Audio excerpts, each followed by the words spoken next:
Buenas tardes a todos. Hoy estamos con Freddy Vega, el fundador de Platzi, un colombiano más que ha podido montar su empresa, ir a Estados Unidos, crecer a nivel Latinoamérica. Y hoy, aparte de dar las gracias, queremos saludarte y que nos cuentes un poco cómo nace Platzi, de dónde nace y cómo se integró ese primer equipo. Claro, Platzi arranca en enero del 2013 como un experimento que hice con mi socio, que antes era mi competidor, Christian van der Hens. Nosotros competíamos porque teníamos las comunidades más grandes de diseño y desarrollo web. Yo tenía crystallab.com y él tenía maestrosdelweb.com.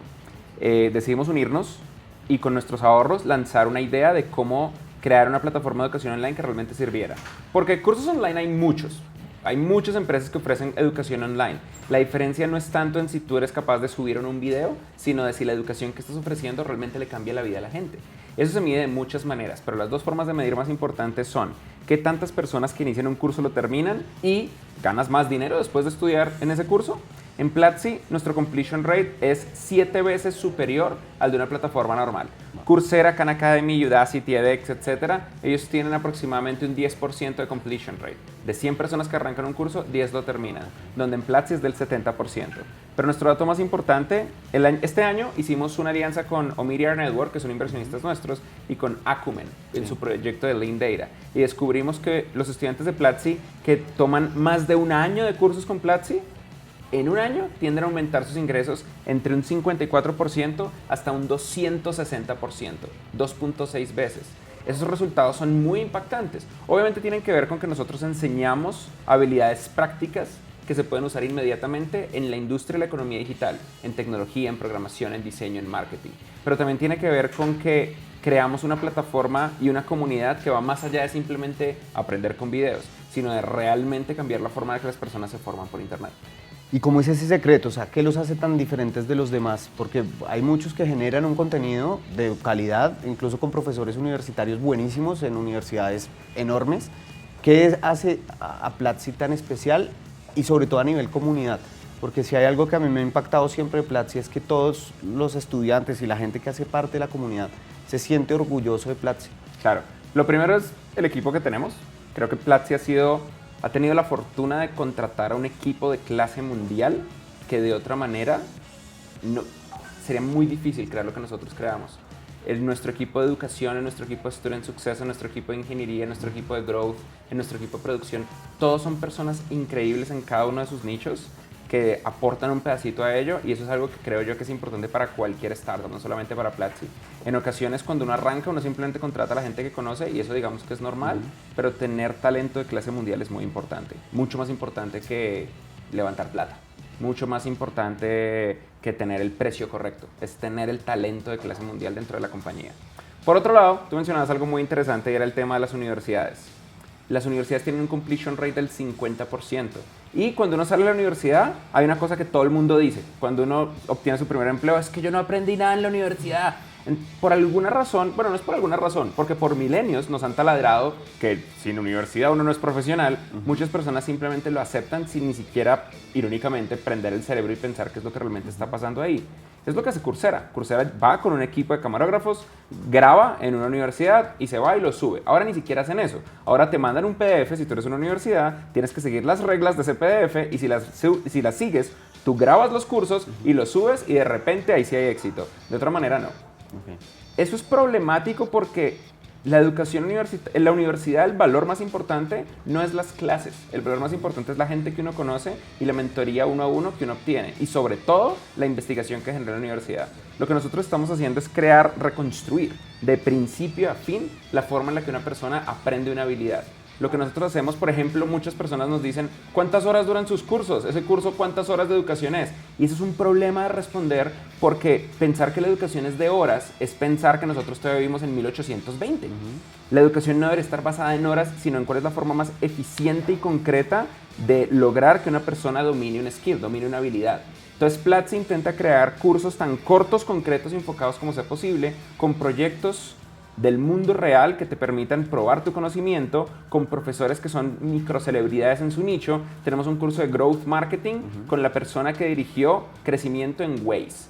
Tenemos un curso de marketing para aplicaciones móviles con el director de Growth de Uber en la operación de México. Tenemos un curso de JavaScript hecho por el creador de uno de los frameworks de JavaScript más populares del mundo, Mike McNeil de Celsius. Ese es el tipo de gente que nosotros traemos. Y ese es el tipo de cosas que son distintas al nivel de aprender. No se trata de sentarse en un salón de clases, se trata de poner en práctica cosas que realmente funcionan en el mundo real, actualizarlas todo el tiempo de vida promedio de un curso de Platzi es entre 6 meses a un año, y luego lo actualizamos, y luego crear proyectos que realmente estén conectados con el mundo real. Nuestra idea es entrenar a la próxima generación de profesionales y emprendedores en tecnología. Excelente, la verdad que yo como usuario, que también soy usuario de Platzi desde hace un tiempo, he podido validar eso y me ha encantado el contenido que he encontrado, por ejemplo, en marketing, también para emprendedores. Es contenido muy práctico, que uno probablemente no quiera estudiarse toda la carrera, pero sí quiere aprender los principios de alguien que ya lo ha hecho. Sí. Platzi, usted, Freddy y su socio fundador, ¿cómo es el nombre, perdón? Christian Vanderhans. Debe estar por ahí. Sí, que tiene apellido europeo, pero es de Guatemala. Sí, su apellido es holandés, pero él es extremadamente guatemalteco. Ustedes fueron los primeros latinoamericanos o con mercado de habla hispana en Y Combinator, y eso creo prácticamente que ha hecho un hito, porque los colombianos después de eso han pasado y han sido el país que más startups ha llevado a Y Combinator. ¿Cómo fue abrir esa brecha? ¿Cómo fue esa primera vez? ¿Alguien sabía que era Y Combinator en ese momento? Y Combinator era muy popular. Por Y Combinator, cuando nosotros entramos, ya habían pasado Airbnb, Stripe, Dropbox, Reddit, entre muchas otras. Y nosotros éramos muy conscientes de Y Combinator es esto y nosotros queremos ser parte. Eso era algo que nunca dudamos, creo yo. Aplicamos 2 veces, una vez en el 2014 inicios y otra vez a finales del 2014. En la segunda entramos y adentro fue que notamos, somos la primera startup que Y Combinator acepta con mercado hispano. Antes habían aceptado a personas hispanas, pero con mercado de Estados Unidos y con socios de Estados Unidos y que habían crecido en Estados Unidos. Cristian creció en Guatemala, yo crecí en Colombia, nosotros no teníamos educación en Estados Unidos de ningún tipo y creamos una empresa acá, en Colombia, para el resto del mundo, con enfoque global, y fuimos los primeros en tener eso, un mercado hispano en Y Combinator. Y Combinator es el fondo de inversión más popular del mundo, creo yo, y el más prestigioso de Silicon Valley. Es muy difícil entrar y simplemente hicimos nuestro mejor esfuerzo. Nunca pensamos, somos gente especial porque somos los primeros español. No, realmente lo que nosotros pensamos es, esto es increíble, es una gran oportunidad, hay que sacarle el máximo provecho posible porque esto puede cambiarnos la vida. En la época teníamos 80,000 estudiantes, hoy tenemos 700,000, 3 años después. Entonces creo yo que fue un muy buen empujón. No solo por YC, pero Y Combinator ayudó muchísimo. Desde entonces, no solamente hemos querido que Platzi crezca y compartir el conocimiento, sino también ayudar a otros emprendedores a que pasen por ahí. Este batch yo he ayudado a unos 15 emprendedores que tienen entrevistas en las próximas semanas. Ojalá alguno de ellos entre. Sigue siendo muy difícil. Yo recuerdo que cuando estábamos en el proceso de el panel local para entrar a Endeavor, conocí a Simón y Sebastián de Rappi y ahí les expliqué que era Y Combinator, terminaron aplicando y pues eso fue revolucionario para ellos. También le ayudamos aquí en Colombia a la gente de Tapsi, que crearon Tepaga, a Ogaru, Mateo Cera, a muchas otras. En México a Vic, hemos ayudado a Tributi, a tantos como podemos para que sean parte. Y en este momento tenemos el orgullo de que Colombia es el país latinoamericano que más representa fundadores en Y Combinator, fundadores que han exitosamente pasado por ahí. Alejandro de Ropeo, que ahora es, creo que se llama Symmetrics, entre otros. Así que nada, es un orgullo para nosotros y más que un orgullo, es una obligación moral pagar lo que logramos hacia la próxima generación y ayudar a tantos empresarios y emprendedores como sea posible a que también tengan acceso a lo que nosotros creemos que es la puerta a Silicon Valley. Qué bueno, qué bueno. Pues buenísimo y creo que ha tenido los mejores resultados la ayuda. Ahorita nosotros en nuestra comunidad, de nuestro programa, tenemos a varios que están ya citados para entrevista, entonces brutal. Pues buenísimo que reciban una recomendación, claro. Un par de consejos. Ya estando allá, ¿cómo les cambia la vida? ¿Cómo cambia la mente de un emprendedor colombiano y de Guatemala al llegar a San Francisco y darse cuenta que el mundo es otra cosa? Nosotros ya habíamos ido muchas veces a San Francisco y a Silicon Valley antes de ir a Y Combinator. Y creo yo que eso fue una gran ventaja porque no íbamos en modo turista. Sobre todo porque el modo turista en Silicon Valley es muy, muy defraudante. Cuando uno piensa en Silicon Valley, uno piensa en películas de ciencia ficción como en Big Hero 6, la de Pixar, o en cosas por el estilo. Uno cree que eso es un mundo tecnológico increíble y que hay robots por las calles y por Dios. No, Silicon Valley es un montón de pueblitos de los 70s, súper viejos, súper aburridos. Nosotros vivimos 3 meses en Mountain View, donde está Google, ¿Qué pueblo aburrido? Hay 2 bares. Hay como 6 restaurantes en una sola calle. El resto es casita, casita, casita, casita, autopista, casita, casita. Nadie camina. Palo Alto es igual, Cupertino es igual, Redwood City. Todos esos lugares son aburridísimos. Las cosas interesantes pasan dentro de los campus de las empresas. Y la gente tiene también otra creencia súper equivocada. Y es que Google, Facebook, Apple son museos. Que uno puede ir a decir, uy, ¿quién me da un tour por Google? Nadie te va a dar un tour por Google. Nadie. Tienes que conocer a alguien que trabaje en Google, que te dé el tour, y si no conoces a nadie, no te voy a presentar a nadie, porque esa gente ocupada están trabajando, claro. No están ahí para darte un tour. Y efectivamente los perks y la forma en la que funciona el ecosistema tiene cosas raras. Google tiene un montón de restaurantes internos, Facebook tiene un parque en el techo, Apple tiene este como ovni gigantesco, pero simplemente son perks internos para los empleados, no es un museo. Claro. Y por fuera es súper aburrido.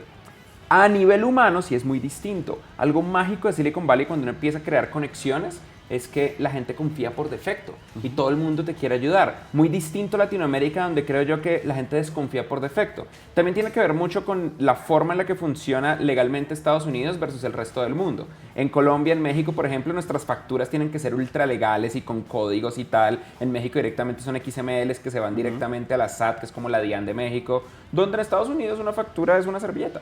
Hay una cultura de confianza por defecto, donde nuestra cultura y nuestras leyes son de desconfianza por defecto. Y eso hace que cuando conoces personas y les pides consejo, te den un consejo honesto. También al ser un lugar tan honesto se siente muy frío porque la gente es muy práctica. Y te dicen esto y ya está. Donde acá todos somos como, entonces, ¿qué hermano? ¿Cómo le fue ayer? Etcétera. Pero eso también tiene una gran ventaja y es que las cosas ocurren mucho más rápido. Claro. Y al ser tan pragmáticos, hay menos bullshit, hay menos drama, hay simplemente resultados. No significa que sea un lugar perfecto, tienen muchísimos problemas desde una perspectiva social, humana y de la forma en la que ven el mundo, pero es el lugar donde ocurre la innovación. Y también es el lugar donde el dinero es más barato, es el lugar donde más dinero se puede levantar de inversión, quizás junto con China. ¿Y qué tal es ese camino de la inversión ya en Estados Unidos? Ya ¿cómo se atrae un VC de Silicon Valley? ¿Cómo se atraen ángeles inversionistas? ¿Con qué se convence? Bien, lo más importante que yo veo como error en los fundadores primíparos es que creen que los inversionistas son pendejos. La gente dice, uy, no, estos manes invirtieron en Snapchat, yo tengo una idea mejor que Snapchat, entonces yo voy a levantar $1.000 millones. Ay, es que no invierten en mí porque bla, bla, bla. No, los inversionistas son muy inteligentes. Son inteligentes en cosas distintas. Puede que no sepan la diferencia entre Kubernetes y Docker Swarm. Puede que no sepan la diferencia entre una red neuronal convolutiva y Machine Learning tradicional con Keras. Pero sí saben la diferencia entre un fundador que tiene la razón y un fundador que está inventando vainas. Sí saben la diferencia entre un equipo de clase mundial que puede tener una idea increíble que puede crecer y un equipo que simplemente está fingiendo. Y ven mucho números comparado con otros números y lo más importante, todos los inversionistas top hablan entre sí. Todos.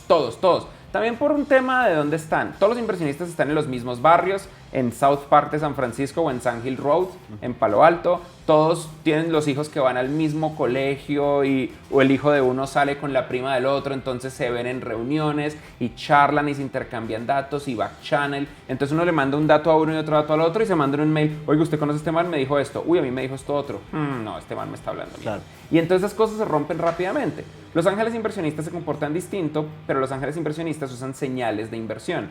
Normalmente invierten basados en el miedo. El miedo a esta empresa va a ser mala o el miedo a esta empresa va a ser muy buena y me la voy a perder. Y generar ese miedo es todo un arte. Por eso las aceleradoras son tan efectivas. Porque cuando uno entra en una aceleradora, uno simplemente entra por méritos. No necesariamente porque uno conoce a alguien que bla, bla, bla, bla, bla. Sino por méritos y por un proceso mientras la aceleradora sea buena. Entonces esa aceleradora crea un check de calidad y ese check de calidad le permite a los ángeles inversionistas confiar un poco más. Pero para eso hay que conocer cuáles son los vehículos de inversión. Hay que tener una empresa legalmente fácil de invertir. Hay gente que llega y dice, no, yo tengo una empresa colombiana, usted viene a la Cámara de Comercio y hacemos esto. No, váyanse al carajo. Uno simplemente usa Stripe Atlas, tiene una empresa en Delaware, usa los mismos documentos de inversión y se puede cerrar en 5 minutos una inversión. Ahora, yo no recomiendo eso porque uno no debería aceptar cualquier tipo de dinero y ya está. Luego uno se mete en un problema. Pero sí es muy distinto y todo se basa en relaciones de confianza y en demostrar resultados. Algunas startups pueden levantar dinero demostrando un sueño muy convincente, pero eso se acaba muy rápido. Claro. Y yo sé que gente escuchando esto va a decir, yo soy ese, yo voy a levantar plata a punta de un sueño. Y probablemente eso significa que tu empresa va a salir mal. Porque los sueños apoyados por datos siempre van a ser mucho más grandes que los simples sueños. Claro. Y ahí, bueno, ya entrando en esa parte de métricas, ¿cómo mido? Porque ya también, así tenga inversionistas o así vaya a llamar inversionistas, necesito mostrar resultados. ¿Y cuáles son esos resultados más importantes para Platzi, para Freddy? ¿Cuáles son esos que de verdad no lo dejan dormir? Y de pronto no esas métricas, porque a todos nos pasa como emprendedores que a veces nos encantan unas métricas que son divinas, pero no dicen nada. Y nos enamoramos y nos obsesionamos con cosas que no son, que no demuestran crecimiento. ¿Cuáles son esas que sí debe atender casi día a día a un emprendedor? Eso es una gran pregunta porque la gran mayoría de los emprendedores, sobre todo cuando están arrancando, la cagan en esta pregunta. Los emprendedores primíparos, los emprendedores novatos, tienden a medir muchas cosas y cometen ese error. Tienden a medir, no, es que yo tengo 4 métricas en mi empresa y las 4 están interconectadas y le inventan un cuentazo que ellos creen de una manera honesta y fundamental de por qué miden 4 cosas en vez de medir una. Y esa es la disciplina de un buen emprendedor versus un mal emprendedor. Los buenos emprendedores miden una métrica, la métrica que represente realmente todo el ecosistema de la empresa y cómo va creciendo. También puede ser que como la empresa es muy nueva, muy innovadora o no han encontrado el mercado correcto, no tengan claro cuál es esa métrica todavía y tengan que experimentar. Y eso está bien. Está bien que yo elijo una métrica, resulta que no era y me cambio a otra. Y luego a otra. Y eventualmente llego a la que sí es y me enfoco en esa. Pero eventualmente, ojalá en menos de un año desde el inicio de la idea, uno debería tener clara cuál es la métrica singular de crecimiento de la empresa. En Platzi tenemos nuestra métrica singular de crecimiento, que es el MRR, el Monthly Recurring Revenue, porque Platzi es un modelo de negocio basado en suscripción. Entonces nosotros consolidamos todo lo que hace Platzi en el MRR. Si nuestro MRR sube, es que estamos aumentando la calidad de los cursos, la gente le está sacando un valor, estamos teniendo más usuarios y menos usuarios se están yendo. Si el MRR baja, pues algo pasó ahí y luego nosotros podemos distribuir diferentes métricas. Cada equipo puede tener submétricas, pero los fundadores tienen que tener una métrica de éxito, nada más. Y sobre todo el jefe ejecutivo de la empresa. Luego, sí tenemos métricas importantes de impacto, y las métricas de impacto son del otro lado. Una es una métrica de crecimiento y la otra es una métrica de impacto. Nuestra métrica de impacto más importante es, ¿la gente realmente le cambia la vida estudiando en Platzi? Porque la promesa de la educación es una vida mejor, y si nosotros no cumplimos esa promesa, estamos vendiendo humo. Claro. Por eso nosotros hacemos reportes de impacto todos los años, donde hacemos encuestas científicas para tratar de entender el impacto. La del año pasado generó el resultado que te conté antes. Un año después de que un estudiante aprende en Platzi, sus ingresos aumentan entre un 54% a un 260%. En Latinoamérica. Esto no es gente que emigró a Estados Unidos o que están en Europa, es en toda Latinoamérica, con la excepción de Venezuela, pero Venezuela siempre es una excepción. Buenísimo. Aparte de esa métrica, me parece que realmente lograr medir el impacto de esa manera y tener unos resultados tan directos, realmente pues, me parece excepcional. Ahora, volviendo al tema entre inversión y medir las métricas importantes, cuando uno llega, obtiene inversión, con el sueño de cualquier emprendedor, creo que la mayoría quiere llegar a tener inversión rápida y cree que ya está. ¿Cómo es el proceso posterior? ¿Cómo mantengo feliz a un VC? ¿Qué me exigen? ¿Cómo le tengo que reportar mes a mes? ¿Cómo tomo decisiones? Bien, lo primero a entender ahí es que levantar inversión es tener una deuda. No es éxito. Yo creo que esto está muy roto por los periodistas en tecnología. Los periodistas en tecnología se dieron cuenta que la audiencia reacciona a cuando se publica un artículo que dice tal empresa levantó tanta plata a tantos millones. Esto es porque esto es la única métrica externa de crecimiento que se puede aplicar a todas las empresas. Entonces, si yo quiero comparar Instagram con WhatsApp, WhatsApp con Platzi, Platzi con Rappi, Rappi con Tapsi, Tapsi con Uber, entonces yo lo hago a través de evaluaciones e inversión. Claro. No es una métrica perfecta, pero es la única externa y entonces esto crea un efecto negativo.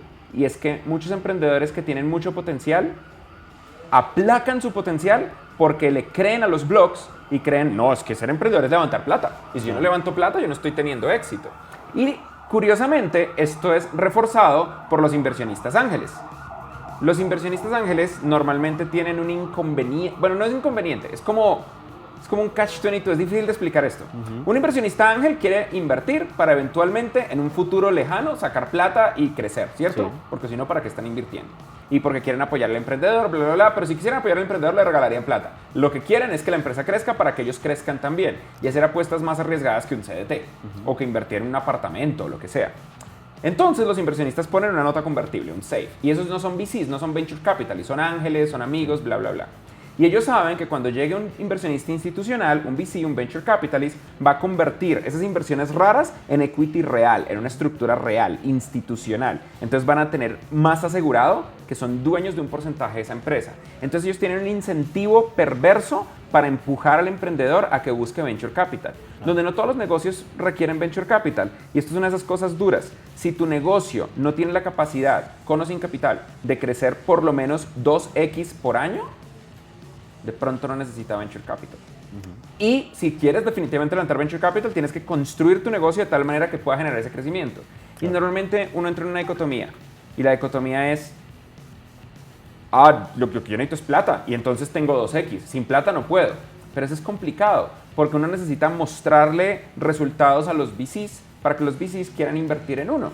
Y entonces la gente cae en otro problema y es, no, esto es muy difícil, como joder, no debería ser tan difícil. Y la realidad es, esto es de las cosas menos difíciles que hay al emprender. Emprender es muy jodido. Yo creo que nadie debería emprender. Emprender es extremadamente difícil, pero muy, muy difícil.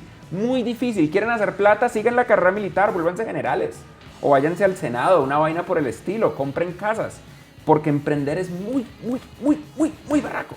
Y eventualmente van a haber muchos dolores en el camino. Todo el mundo lo quiere matar a uno. Todo el mundo siente que uno les debe cosas. Es muy difícil. Y si esto genera un problema mental, uno no está listo para emprender. Pero digamos que uno supera todos esos problemas mentales. Los Venture Capitalists esperan dos cosas muy importantes. Uno, esperan que uno genere retornos de 10 veces lo que invirtieron. Retornos de 2X, 3X no son tan chéveres. Digamos que 3X es aceptable, pero 2X es una cagada. Porque los Venture Capitalists, cada vez que invierten en una empresa, esperan obtener en el escenario promedio, por lo menos, el tamaño del fondo. Y eso es importante. Muchos emprendedores no preguntan el tamaño del fondo cuando le hablan a un inversionista. Oiga, ¿su fondo de cuánto es? De 50 millones, de 100 millones, de 1000 millones. Entonces uno se está metiendo en problemas distintos. Y otro problema es la esperanza de vida del fondo. ¿El fondo cuántos años lleva? No, el fondo lo levantamos porque los inversionistas no tienen plata. Los inversionistas levantan plata de otra gente. Claro. Algunos tienen plata, pero la mayoría de los inversionistas levantan plata de lo que se llaman LPs, Limited Partners. Y antes de ponerme aquí a la profundidad, porque esta conversación se puede demorar 2 horas, quiero ir al punto más fundamental. Los emprendedores le dan al inversionista una muestra de todo lo que ellos saben de la empresa. Pero rara vez los emprendedores se preocupan en levantar inversión de cómo funciona el dinero de un inversionista. ¿De dónde salió la plata? Un inversionista ángel probablemente está poniendo sus propios ahorros. Un inversionista de Venture Capital está poniendo el dinero de otra gente. Puede ser el dinero de pensiones de un fondo de pensiones de una empresa. Puede ser el dinero de Family Office de un montón de familias de millonarios. Puede ser el dinero de Arabia Saudita. Uno no sabe, pero uno puede preguntar. Y uno puede preguntar cuáles son las condiciones. Los fondos tienen un tiempo límite y se acaban. Y cuando se acaban, ¿qué pasa con uno? ¿Qué pasa si el fondo se acaba en 3 años, pero uno no va a hacer exit en 3 años? Uno puede que haga exit en 10 años o nunca haga exit, o uno quiere hacer una IPO en 15 años, pero el fondo se acaba en 3 años. Entonces de repente llega el Venture Capital y dice, oigan, yo necesito que usted le venda esta empresa, o oiga, usted no va a salir a la bolsa, o oiga, levante una inversión gigante y yo le voy a vender mis acciones al próximo inversionista que llegue. Y entonces empiezan a crear un montón de incentivos perversos escondidos para el emprendedor. Hay un libro que se llama Venture Deals, que todo el mundo debería leerse antes de levantar inversión. Y, importante, todo el mundo debería reflexionar si realmente quiere levantar inversión. Porque también significa perder control sobre las decisiones de la empresa. Crecimiento. ¿Cuánto crece Platzi en un año? ¿Cuál es el futuro de Platzi? ¿Hacia dónde quieren llegar? Las expectativas dentro de los próximos 2-3 años. Claro. En el 2015, cuando nosotros pasamos por Y Combinator, teníamos 80,000 estudiantes. Hoy tenemos 700,000. Es decir, hemos crecido 9x en los últimos 3 años y todavía queremos crecer muchísimo más. De hecho, hasta ahora hemos agarrado algo muy pequeñito. Platzi tiene 700,000 estudiantes. Imagina que es esta bola. Entonces, 1 millón sería una cosa como este estilo. En Latinoamérica hay 640 millones de personas. De esas 640 millones de personas, 150 millones de personas están en edad o condiciones para obtener educación profesional técnica o universitaria. Pero solo 20 millones de personas lo logran, porque esa es la cantidad de sillas que hay en las universidades o en las escuelas técnicas. Eso significa que 130 millones de personas están en condiciones, edad, ganas de obtener educación y les toca quedarse con la educación básica primaria o secundaria, porque no tienen de otra, por múltiples razones. Platzi solamente te exige 1 hora de tu día, al día, 1 hora, y un computador conectado a internet. Y con eso, en un año, es posible cambiarle la vida a una persona y que obtenga un empleo en la industria de la tecnología. Nosotros lo hemos visto pasar en cientos de miles de casos. Eso son 120 millones de personas. Entonces agarra esta bolita, 700.000 es lo que tenemos, y esto es 1 millón. Multiplica el tamaño de esta bolita por 120 y ese es el mercado de Platzi al que todavía no hemos llegado. Mercado objetivo. Y eso es solo en Latinoamérica. ¿Qué pasa cuando vamos más allá? Todavía hay un camino muy largo por recorrer. Y ese es el camino que tenemos que recorrer. ¿Hoy en qué países están? Hoy estamos le enviamos diplomas al mes alrededor de unos 24 o 25 países. Estamos en históricamente le hemos enviado diplomas como a 54 países. Y estamos en todas partes de habla hispana. Hace una semana lanzamos en portugués, así que estamos en Brasil. Y también tenemos contenido en inglés. Y llevan 4 años, ¿cierto? Casi 5. Casi Este año 5. cumplimos 5 años. El número de empleados ha crecido hasta 60, más o menos, ¿me contaste? En este momento tenemos 81 personas trabajando en el equipo, pero aquí quiero aclarar algo importante. Número de empleados, número de personas que trabajan en el equipo es una métrica falsa de crecimiento.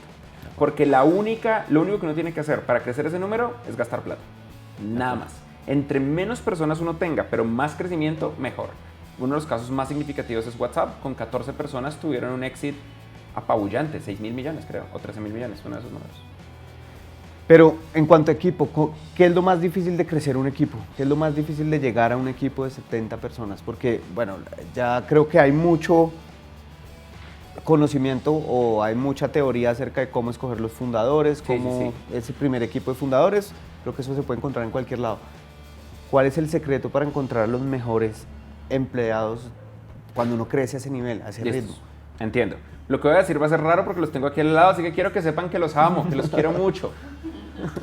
Lo más importante es no aceptar de ninguna manera trabajar con personas mediocres y siempre buscar personas de talento top en cualquier posición, no importa que sea la más bajita o la más alta. Y todos ustedes están bien, quiero que lo sepan, no hay ningún problema. Porque las startups no son realmente empresas. Las startups son experimentos tratando de ver si vale la pena crear una empresa ahí. Eso significa que la idea que uno tiene cambia y luego entra una crisis y todo se puede ir al carajo. Y entonces solamente las personas que están dispuestas a crecer mucho y no necesariamente a trabajar duro, pero a trabajar de una manera muy inteligente, más que lo que han hecho nunca en la vida, logran sobrevivir. Las startups no se tratan de trabajar 14 horas al día, se tratan de todo el tiempo estar pensando mientras trabajas, de estar creando cosas nuevas, de en vez de simplemente seguir un manual de procesos a ciegas y ver y cumplir checklists, de estar innovando en cada elemento y en ocasiones esas innovaciones generan componentes emocionales. Hay personas que se enamoran de un proyecto que otras personas no se enamoran y eso genera choques y luego eso genera métricas y esas métricas generan resultados y esos resultados cambian el modelo de negocio. Platzi ha canibalizado su propio modelo de negocio 3 veces. Nosotros empezamos 4 veces. Empezamos haciendo cursos presenciales antes de que esto realmente fuera una empresa. Luego los mandamos todos, los matamos para crear cursos 100% online sueltos. Luego se lo cambiamos a una suscripción anual que le pegamos mensual. Luego se lo cambiamos de una metodología en vivo a una metodología grabada. Y esa metodología grabada la cambiamos a una metodología móvil. Y ahora estamos cambiando de nuevo esos modelos. Y cada empresa de esas es una empresa nueva. El Platzi del 2018 es un Platzi que no existía en el 2013. Y muchas personas movieron tanto con componentes pacíficos como con componentes agresivos eso. Y siempre hay que recordar que esas emociones son datos y significa estoy comprometido con esta misión. Lo que probablemente no cambia es la misión. Lo que probablemente no cambia es queremos lograr esta cosa gigante que va más allá de simplemente tener plata. El segundo componente es que las personas que trabajan en el equipo deberían tener una inversión más allá de simplemente el salario que obtienen en el equipo. La gran mayoría de las personas que trabajan en Platzi son dueños de un pedacito de Platzi a través de Option Pool. En Latinoamérica, la inmensa mayoría de los fundadores no hacen eso porque les parece un dolor de huevos implementarlos de una perspectiva legal, y lo es. Y les parece un dolor de huevos explicarlos de una perspectiva pedagógica. Pero afortunadamente Platzi es una empresa de educación. Entonces nosotros le enseñamos a la gente que trabaja con nosotros cómo funciona eso. Por algo muy importante. Platzi puede triunfar o puede que no. Yo espero que sí y yo creo que sí. Y todo apunta a que algo estamos haciendo bien. Pero puede que no. Puede que Platzi se muera. Sin embargo, puede que Platzi explote y sea una historia de éxito brutal que todo el mundo recuerde por los próximos 50 años. Y si eso pasa, no debería ser simplemente que Freddy triunfó, que Cristian triunfó. Debería ser que todo el equipo triunfó. Y si llegamos a la cima, deberíamos llegar todos a la cima juntos. Eso significa que uno no debería ser tolerante a gente que no esté alineado a esa misión y que estén dispuestos a caminar hacia el mismo lugar. Eso significa que uno siempre que está contratando debería contratar a personas alineadas a eso. Pero con mucho cuidado, porque normalmente lo que hacen los fundadores es decir, no, lo que yo hago es evaluar fit cultural. Y antes eso era una buena idea, pero ahora sabemos que es un error. Porque cuando uno solamente busca fit cultural, lo que realmente uno está diciendo es, quiero trabajar con gente que se parezca a mí. Y entonces eso daña la diversidad de los equipos. En Platzi, nosotros tenemos un equipo ultra diverso. Tenemos algo que casi ninguna empresa de tecnología tiene, que es equilibrio de género, 51% mujeres, 49% hombres. Tenemos 13 nacionalidades distintas, tenemos todo tipo de credos, orientaciones, de todo. Y no lo hacemos simplemente por, ¡ay, qué bonito es Platzi!, sino por razones 100% egoístas, porque el mercado es diverso. Una empresa de solo manes solamente le va a vender a manes. Claro. Así como una empresa de solo mujeres solamente le va a vender a mujeres. Platzi es diverso porque el mercado es diverso y de esa manera nosotros podemos llegar a gente mucho más diversa. Y esa diversidad es importante porque la llegada de diversidad al equipo le aporta a la cultura y la cultura evoluciona de una manera positiva con ellos. Hay 3 cosas que sí evaluamos. Que sean lifelong learners, que sean personas que nunca paren de aprender porque es el valor más importante de la compañía, que tengan positivismo y que tengan apropiación, que no necesiten que alguien les diga qué hacer, sino que lleguen con ideas e inmediatamente con ganas de ejecutar cosas. Y yo creo que todo el mundo debería evaluar lo mismo. Excelente. Yo creo que es una muy buena definición o un muy buen recorrido de lo que uno debe buscar como emprendedor en sus primeros, yo creería que siempre, pero por lo menos en sus primeros años. Sí. Oh, ¿y si puedo agregar algo? Sí, claro. Los primeros empleados de una compañía definen de una manera significativa y permanente la cultura de esa compañía. Bueno, pero de una manera muy agresiva. Porque los primeros empleados son de manera efectiva fundadores de la compañía también. Los primeros 10 empleados en particular. Entonces decir, no, es que yo tengo este man porque es el único man que sabe JavaScript, pero el man es un asshole y siempre nos está tratando mal. No, échenlo mañana. Mañana. Mi error más grande ha sido aguantarme a gente mala en el equipo porque eran genios. Eso siempre es un error y uno se arrepiente siempre. Y cuando uno no los ha despedido, uno se llena de razones por las cuales, no, es que este es el único man que sabe subir la base de datos. No, es que este es el único man que nos cerró estos 2 negocios. Pero me trata mal, pero acosó sexualmente a esta persona, pero solamente llega al mediodía y se va a las 4 de la tarde, pero está trabajando solamente half-time y no se quiere comprometer, pero no. Esos peros son monstruos mentales. Esta vaina es muy difícil, emprender es muy, muy, muy jodido. La inmensa mayoría de las empresas se van a morir. Entonces, ¿para qué uno le va a agregar variables de fracaso? Claro. Uno debería optimizar para éxito. Claro, excelente. Bueno, ¿y cómo ve el futuro para los emprendedores de Latinoamérica? Yo creo que nos hemos ido animando, que Latinoamérica viene creciendo y en auge para los emprendedores. Creo que cada vez los emprendedores venimos con un poquito más de ambición y un poquito más de ambición global, al menos regional. Pero no sé, ¿cómo lo ve? ¿Cómo ve el crecimiento en cuanto a inversión, nuevos emprendedores, ecosistema? Latinoamérica está en el mejor momento de su historia. Leí hace poco que en los últimos 6 meses se ha invertido más en compañías de tecnología en Latinoamérica de lo que se invirtió en los últimos 6 años. Eso es brutal. Un porcentaje significativo tiene que ver con Nubank, con Rappi, claro, con iFood, con Corner Shop, etc. Pero antes no había pasado. Antes no había pasado. Antes, cuando nosotros hablábamos de megacompañías, simplemente nos íbamos a las 2 de siempre. No, Mercado Libre y Globant. Y antes era solamente Mercado Libre. Ahora empiezan a haber muchos más ejemplos. Y empezamos a ver un ecosistema de exits. Empezamos a ver un ecosistema de adquisiciones. Y también empezamos a verlo de toda la vida. Cuando salió la red social, la película de Social Network, todo el mundo quería hacer una red social. Sí. Cuando salió el IPO de Snapchat, todo el mundo quería hacer un clon de Snapchat.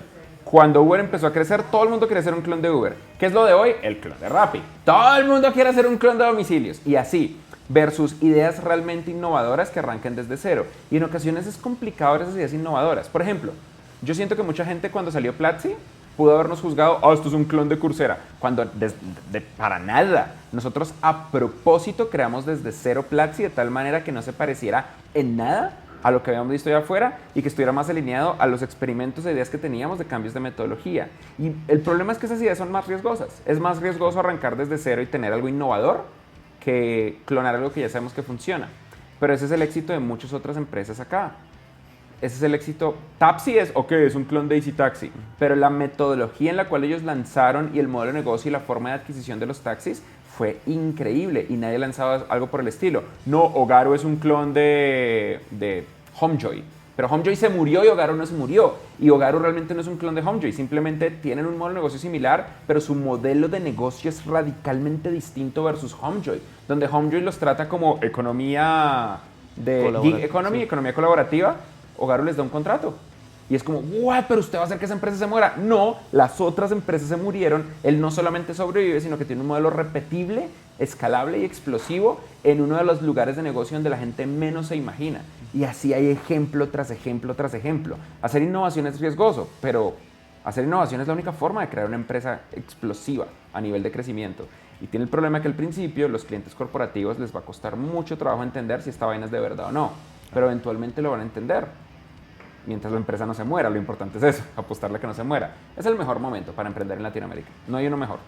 Buenísimo, pues creo que entonces como nuestra comunidad, como Rockstar, llegamos en un buen momento y esperamos tenerlo dentro de nuestro programa acompañando a nuestras startups. La verdad que estamos muy contentos con estas 10 nuevas que tenemos, nuestro segundo batch, y la verdad que vemos un ejemplo muy grande en lo que han podido lograr como en relación a creación de comunidad. Pretendemos crear una comunidad parecida, con el mismo ADN o muy parecido, solo para emprendedores acá en la región que quieran escalar sus negocios hacia la región como mínimo, pero por qué no hacia el mundo. Genial. Pues, muchísimas gracias por el tiempo. Feliz La de verdad compartir lo que sabemos. La verdad que creo que va a ser muy valioso para nuestros emprendedores y todos los que nos están viendo. Listo, Muchísimas genial. gracias. No, muchas gracias por invitarme. Gracias, Fred. Gracias. Hasta luego.